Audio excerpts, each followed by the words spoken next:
കോട്ടയത്തേക്ക് പാലായിലേക്കൊന്ന് പോകാം. അവിടെ നഗരസഭയിലെ സ്വതന്ത്ര കൂട്ടായ്മയെ കൈവിട്ടിരിക്കുന്നു LDF-ഉം. സ്വതന്ത്ര കൂട്ടായ്മയുമായി സഹകരിക്കില്ല എന്നും അവരുടെ പിന്തുണയോടുകൂടി ഭരണം പിടിക്കില്ല എന്നും കേരള കോൺഗ്രസ് എം കൗൺസിലർ ബിജു പാലുപടവൻ പറഞ്ഞു.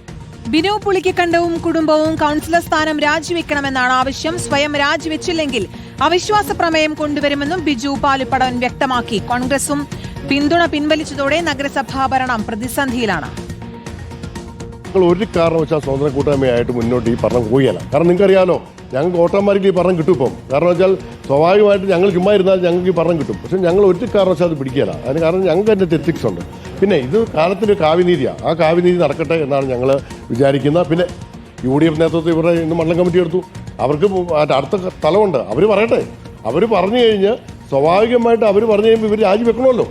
രാജിവെച്ചില്ലെങ്കിൽ ഒരു കാരണവശാലും പാലാ മുനിസിപ്പാലിറ്റി അനാഥമാക്കാൻ, കാരണം മാണിസാറിൻ്റെ ഒരു മാണിസാറിൻ്റെ ഇതായിട്ട് ചെയ്തൊരു മേഖലയായത്, ഒരു കാരണവശാലും പാല അനാഥമാക്കാൻ ഞങ്ങൾ നിൽക്കുകയില്ല. അതിനുവേണ്ടി പാലായി നല്ലൊരു ഭരണം കിട്ടാൻ വേണ്ടി ഞങ്ങൾ ശ്രമങ്ങൾ നടത്തും. അതതിൻ്റെ അർത്ഥം. ആ പാലാ മുനിസിപ്പാലിറ്റി അനാഥമാക്കിയല്ല. അതിൻ്റെ അർത്ഥം വെച്ചാൽ അനാഥമാക്കിയില്ല, ഞങ്ങൾ ഭരണത്തിൽ വരികയില്ല. അതാണ് ഞങ്ങൾ അതിനെപ്പറ്റി പറയാനുള്ളത്.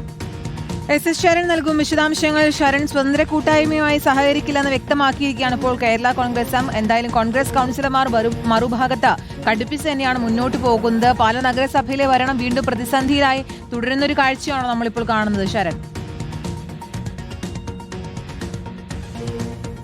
കീർത്തന, അങ്ങനെ തന്നെയാണ് കാര്യങ്ങൾ. പാലാ നഗരസഭയിലെ പൊട്ടിത്തെറി രൂക്ഷമാവുകയാണ് ഓരോ ദിവസവും എന്നുള്ളതാണ്. എന്തായാലും ഇതിൽ പ്രധാനപ്പെട്ട കാര്യം, നേരത്തെ ചെറിയ ഭൂരിപക്ഷത്തിലാണ് UDF അവിടെ അധികാരത്തിൽ വരുന്നത്. അതിൽ തന്നെ സ്വതന്ത്ര കൂട്ടായ്മയോട് പിന്തുണയോട് കൂടിയാണ് അധികാരത്തിലേക്ക് എത്തുന്നത്.